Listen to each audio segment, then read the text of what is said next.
Hey everyone, so today I'll be talking about gender inequality in Saudi Arabia.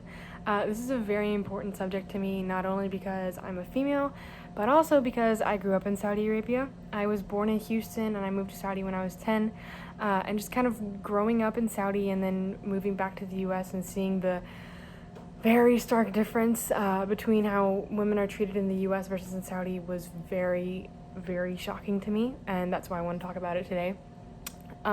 So a lot of the laws that are imposed on women are justified with the country's religion, Islam, and a lot of them are actually very understandable, like covering the hair and stuff like that.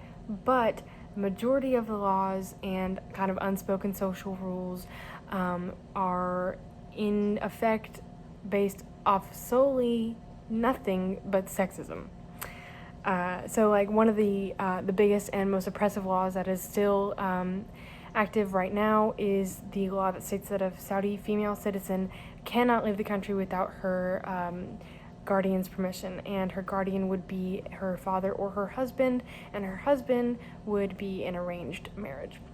So there's really no logical reasoning behind this law, and it's actually the reason why we don't see many Saudi females anywhere else in the world without a man with her.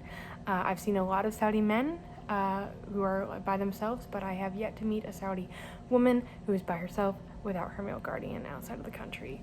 One of the most unbelievable rules in Saudi that was actually just lifted 3 years ago, yes, 3 years ago in 2017, is the ban on women driving or getting a driver's license.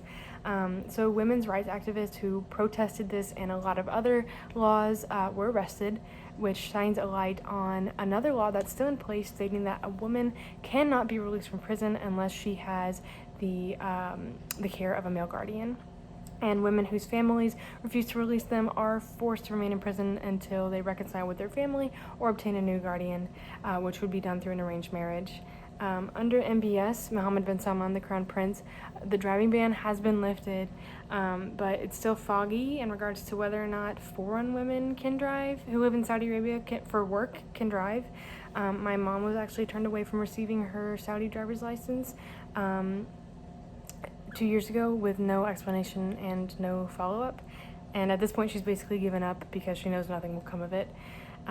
Women are discriminated against when entering the workforce as well, as many professions are off limits, like taxi driving and being a judge. And so when you go to shop at a mall or anywhere else in the country, you won't see very many women working like at all. It's mostly just Saudi and Filipino men. So there are a lot of other unspoken social rules and laws that I could list in my rant today, but I think I've run out of time. So thank you for listening and stay safe.